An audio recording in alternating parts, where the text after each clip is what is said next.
Welcome students. हमने जिक्र किया था छायावाद की प्रवृत्तियों का पिछले वीडियो में, और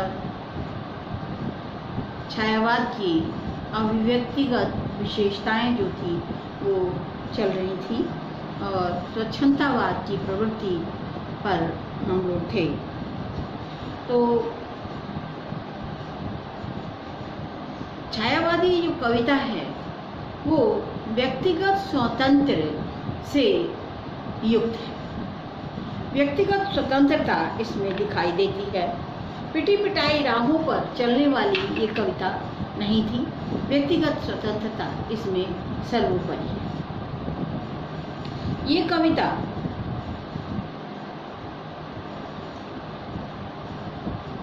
इसी प्रवृत्ति के फलस्वरूप, मैंने जिक्र किया था महादेवी वर्मा के इस कथन का, कि उन्होंने कहा था कि अनुभूति जितनी व्यक्तिगत होगी उतनी ही अधिक प्रभावशाली होगी, और यही कारण है कि छायावादी कवियों की अनुभूति पक्ष बहुत ही प्रभावशाली बन पड़ा है।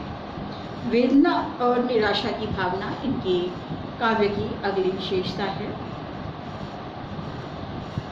सभी कवियों के काव्य में वेदना और निराशा की भावना दिखाई देती है। जयशंकर प्रसाद हो या महादेवी वर्मा हो या सुमित्रानंदन पंत हो या निराला हो, सभी में वेदना और निराशा की कविता दिखाई देती है। सबसे बड़ी बात तो ये है कि नवीन प्रवृत्ति थी, और द्विवेदी युग की इतिवृत्तात्मकता के विरोध में ये प्रवृत्ति प्रकट हुई थी, उससे बिल्कुल अलग थी। तो बहुत से लोगों को ये कविता पसंद नहीं है। उस समय की मानसिकता के अनुकूल उन्हें ये कविता नहीं लगी। कोई ये नई प्रवृत्ति आती है तो वो जो है लोगों को उतनी जल्दी जो है आत्मसात नहीं हो पाती जो हो जानी चाहिए। उसका स्वागत जो है बहुत अच्छी तरह से नहीं किया। यही कारण है कि जो छायावादी कवि थे उनमें उस समय के जो उपेक्षा थी उसके कारण भी वेदना और निराशा की भावना व्यक्त हुई। पूरी कविता पर जो वेदना और निराशा की जो पीड़ा तो उनके व्यक्त हुई है, पर पूरी तरह से यदि कहा जाए कि ये निराशावादी युग था, ऐसा नहीं है, क्योंकि प्रसाद ने ही विश्व बंधुत्व का संदेश भी दिया है। साथ ही उन्होंने कहा है इस पथ का उद्देश्य नहीं है शांत भवन में टिक रहना, किंतु पहुंचना उस मंजिल तक जिसके आगे राह नहीं। तो ऐसे कवि को जो आगे बढ़ने का संदेश दे रहा है उसे निराशावादी कवि कहना उचित नहीं। इसी तरह से निराला ने भी एक जगह कहा है, अभी न होगा मेरा अंत, अभी अभी तो आया है मेरे जीवन में नवल बसंत। तो उस समय की तत्कालीन परिस्थितियों से उत्पन्न निराशा इस युग में दिखाई देती है, पर पूर्णतः इस युग को निराशावादी युग कहना इस युग के साथ घोर अन्याय होगा, और इसकी जो इसमें जो है अभिव्यक्ति है उनकी, उस पर भी घोर अन्याय होगा। उन्होंने आशावादी संदेश भी दिए हैं। ऐसा नहीं है कि वो निराशावादी कवि था। वेदना जो उसके अंदर की पीड़ा थी, जो उसकी अनुभूति थी अव्यक्त प्रभु के प्रति, तो कहीं प्रेम की अनुभूति, उसकी वेदना उसमें दिखाई देती है। इस युग में अनंत वेदना के रूप में वेदना की अनुभूति हुई है, कहीं करुणा के रूप में तो कहीं निराशा के रूप में। महादेवी वर्मा के काव्य में अभिव्यक्त वेदना सेवावाद, मानवतावाद, आध्यात्मवाद पर आधारित है। उस समय छायावाद में बाह्य हलचलों से एकदम अछूता नहीं था। तत्कालीन वेदना का कथित प्रभाव, किसी प्रकार की वेदना का प्रभाव नहीं है। उनकी वेदना निराशा से भरी हुई भी नहीं है, क्योंकि उनकी सहज प्रवृत्तियां हैं। अग्रणी कवियों में सुख दुखों को उन्होंने वाणी तो दी है, परंतु उससे ऊपर उठकर उन्होंने सामाजिक और विश्व बंधुत्व की भावना को भी अग्रसर किया है। चाहे प्रसाद हो, चाहे निराला हो, चाहे पंथ हो, सभी के काव्य में ऊपर उठने की, अग्रसर होने की प्रवृत्ति रही है। एक जगह कामायनी में प्रसाद कहते हैं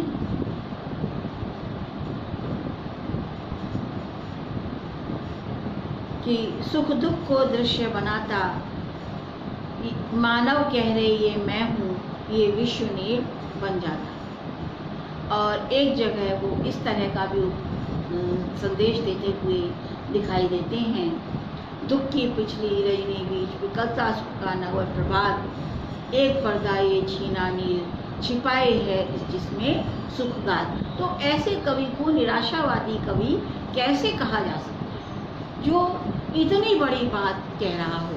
तो इन पर निराशा का आरोप लगाना मिथ्या है, भ्रामक है। मानवतावाद छायावादी काव्य की धार्मिक परिस्थितियों के लिए तो हम पहले ही बता चुके हैं आपको। तो यहाँ अद्वैतवाद और सत्वात्मवाद से ये लोग गहरे रूप से प्रभावित हैं, सभी का। रामकृष्ण परमहंस, विवेकानंद, गांधी, टैगोर, अरविंद के दर्शन का प्रभाव इन पर दिखाई देता है। स्वच्छंदवादी प्रवृत्ति के कारण छायावादी कवि साहित्य के समान धर्म, दर्शन आदि में भी रूढ़ियां, मिथ्या परंपराओं को अमान्य मानते हैं। रविन्द्रनाथ ठाकुर के बंगला साहित्य में जाति वर्गगत संकीर्णताओं से ऊपर उठकर विश्व मानवता का जयघोष किया हुआ है। छायावादी काव्य में भी मानवतावादी दृष्टिकोण का विविध रूपों में अंकन हुआ है और छायावादी कवि ने युग युग से उपेक्षित नारी को कारा से मुक्त करने की बात कही है। रीतिकालीन कवि के समान उसकी दृष्टि नारी के शरीर तक ही सीमित न थी, नारी की आत्मा को, सौंदर्य को भी उसने देखा है। वो नारी विलास की वस्तु नहीं थी। एक जगह पंत लिखते हैं, नष्ट हो गई उसकी आत्मा, त्वचा रह गई पावन, युग सुख से अवगुंठित रहनी, सहती है पशु के बंधन, खोलो हे मेखला युगों की, कटि प्रदेश से तन से, अमर प्रेम हो उसका बंधन, वह पवित्र हो मन से। तो छायावादी कवि सारे संसार से प्रेम करता है और अभारतीय से भी अंतर नहीं है, क्योंकि उसकी आत्मा में व्याप्त है विश्व मानवता और विश्व मानवता उसका आदर्श है। एक जगह पंत कहते हैं कि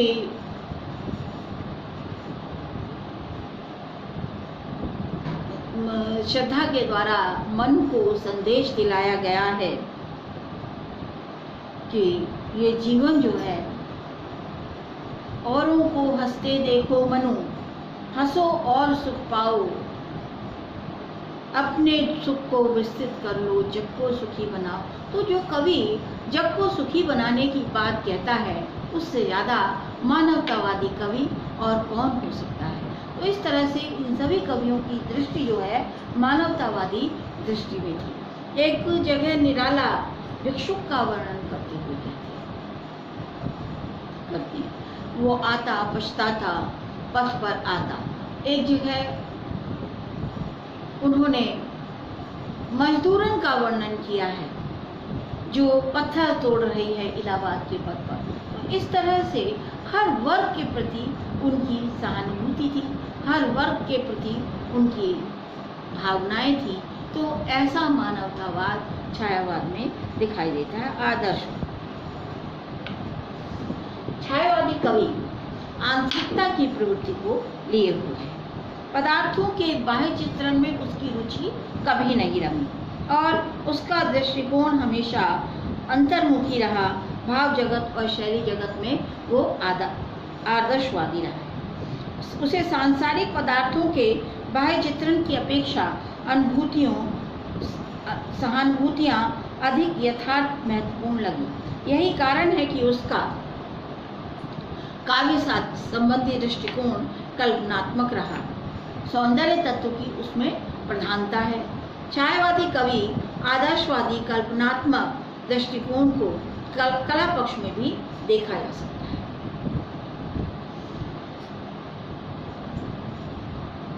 युग का प्रभाव। छायावादी कवि व्यक्तिवादी कवि है और कवि की विचारधारा का केंद्र स्वयं कवि है।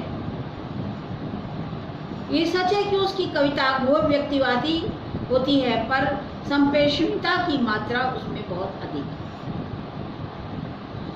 छायावादी कवि जगत की भयंकर वास्तविकता से भागकर कभी कभी कल्पना लोक में एकांत में शरण लेता है,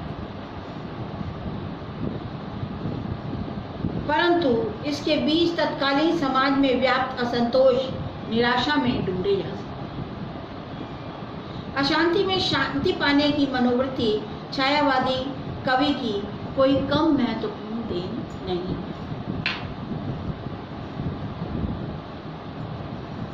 किंतु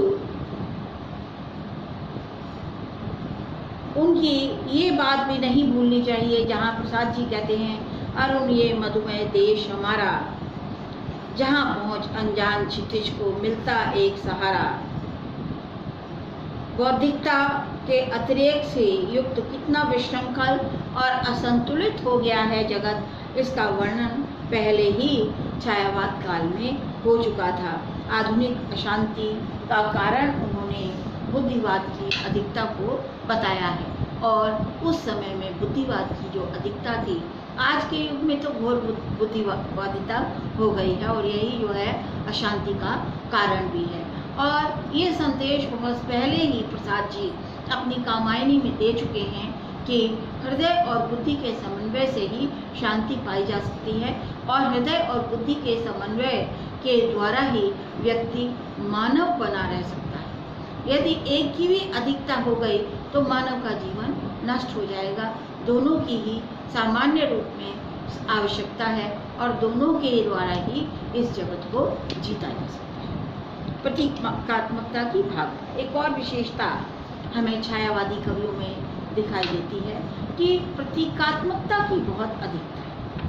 नवीन नवीन प्रतीक जो है उनकी कविता में देखे जा सकते हैं। निसंदेह उन लोगों ने, उन्होंने सभी छायावादी कवियों ने प्रकृति का स्वतंत्र और विस्तृत चित्रण किया है, और प्रकृति से ही सारे प्रतीक उन्होंने ग्रहण किए हैं।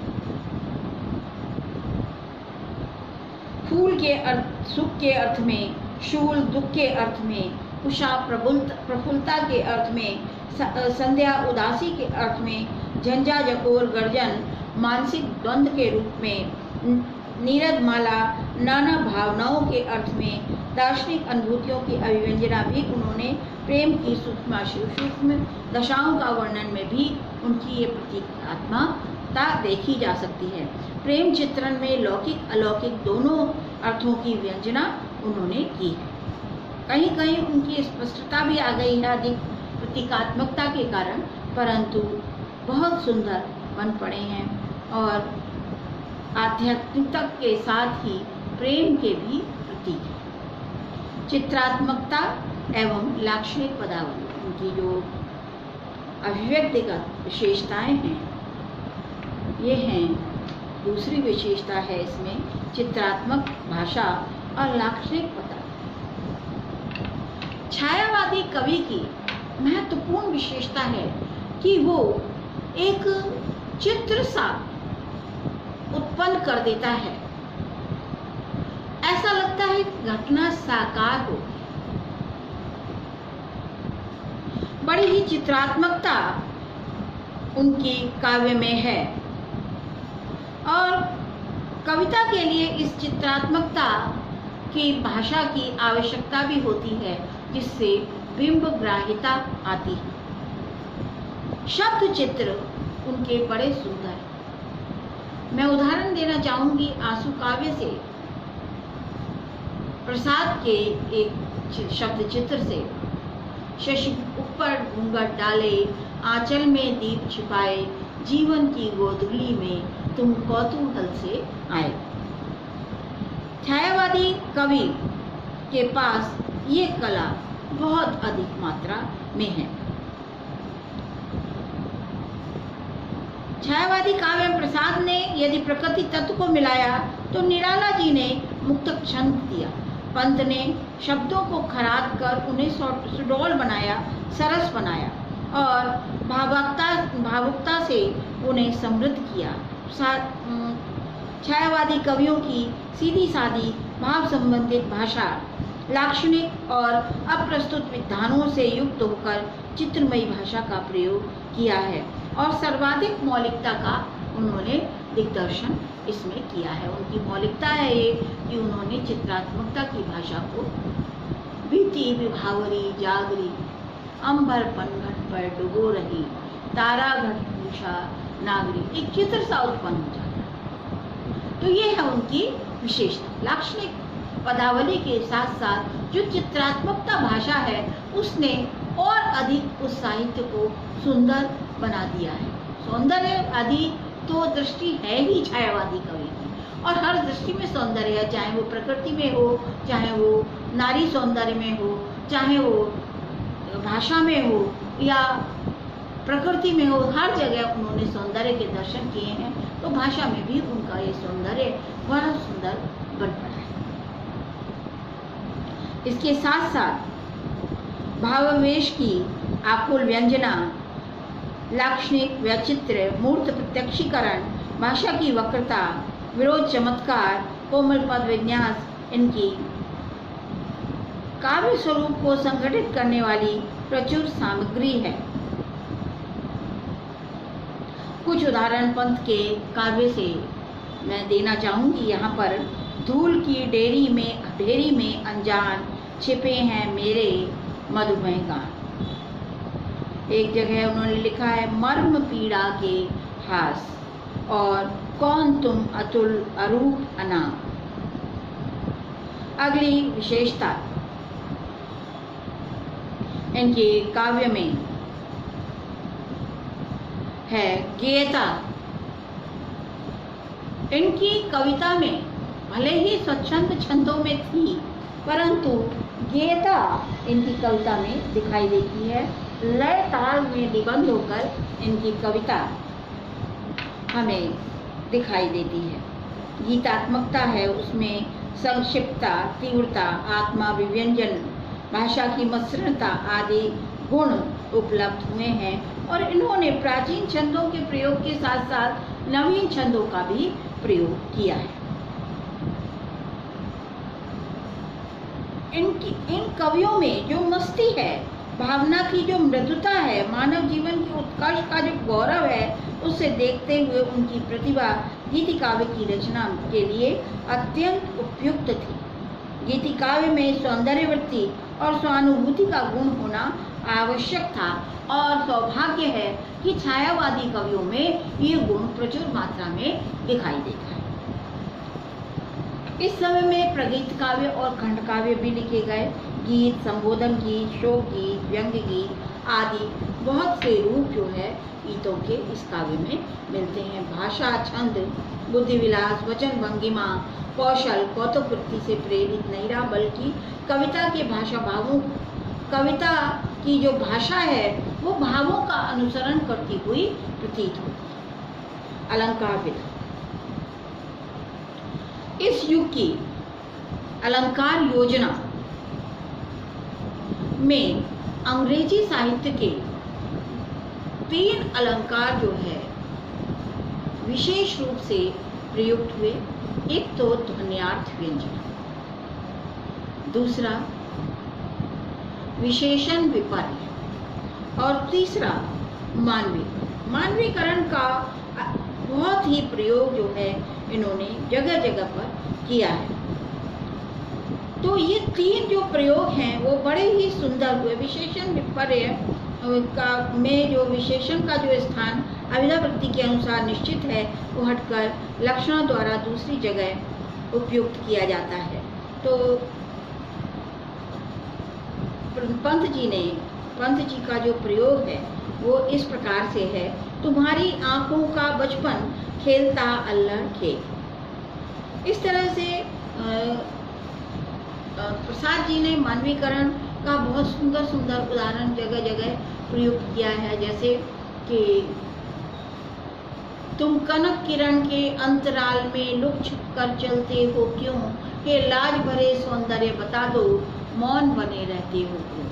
तो जो मानवीकरण का भी बड़ा सुंदर सुंदर जगह जगह मानवीकरण का प्रयोग तो इन कवियों के काव्य में बहुत जगह जगह स्थानों पर प्रयुक्त हुआ है। तो नवीन उपमानों के साथ जैसे कीर्ति किरण सी नाच रही थी, बिखरी अलखें जो तर्क जाल आदि सुंदर प्रयोग हुए हैं। इसके अतिरिक्त रूपक, उपमा, उल्लेख, विरोधाभास, रूपकातिशोक्ति, व्यतिरेक आदि अलंकारों का भी सुंदर प्रयोग किया है। एक दूसरी बात कि छायावादी काव्य में रुचि, स्वातंत्र और आत्माभिव्यक्ति के अधिकार की भावना के परिणाम स्वरूप छायावादी काव्य कला के सिद्धांत के लिए का बोलबाला रहा है। वस्तु चयन प्रदर्शन में कवि ने पूर्ण स्वतंत्रता से काम लिया, उसे समाज की नैतिकता की जरा भी चिंता नहीं थी। उसके काव्य में सत्यम शिवम सुंदरम की प्रधानता रही। छायावादी काव्य कला के लिए सिद्धांत में पलायन और प्रगति दोनों ही सन्निहित हैं। अंतर्मुखी प्रवृत्ति के कारण जनजीवन के प्रति कुछ उदासीनता तो रही, पर रूढ़ियों के प्रति सबल विद्रोह भी रहा। इस तरह से छायावाद की कविता पर पलायनवाद का दोष लगाना उनके लिए न्याय संगत नहीं है। ये कवि अग्रसर होना चाहता था, हमेशा अग्रगण्य रहना चाहता था। तत्कालीन परिस्थितियों के कारण या तत्कालीन उपेक्षा मिलने के कारण छायावाद को तब भी इनके उत्साह में कोई कमी नहीं आई और इन्होंने बहुत सुंदर और बहुत भाषा के दृष्टि से बहुत सुंदर रचना, जो खड़ी बोली को इतना सुंदर बनाने का श्रेय छायावादी कवियों को ही जाता है। उसकी जो एक रूखापन था वो छायावादी कवियों ने मार्मिकता से, सौंदर्य से भर दिया।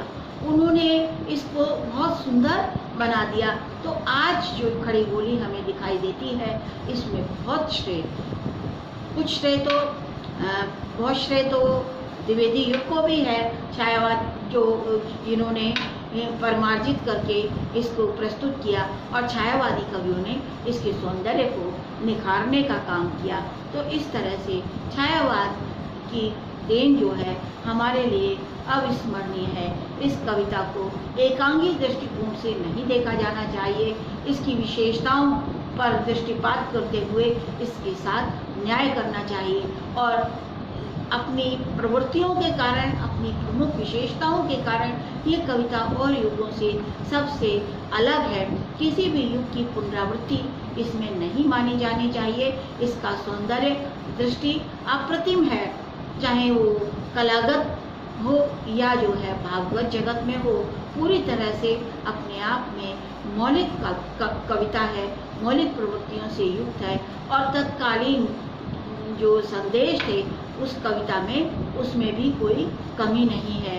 जहाँ अपने अतीत के गौरवगान की बात आती है तो प्रसाद निराला और महादेवी वर्मा और पंत तीनों ही युगवाणी, पंत की युगवाणी आदि कविताएं तो इसके उदाहरण हैं।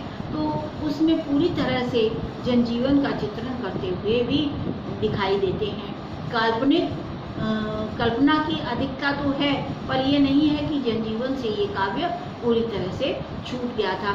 अतः एकांगी दृष्टि इस ओर नहीं रखनी चाहिए। इसकी समस्त विशेषताओं को ध्यान में रखते हुए ही इसके साथ न्याय करना चाहिए।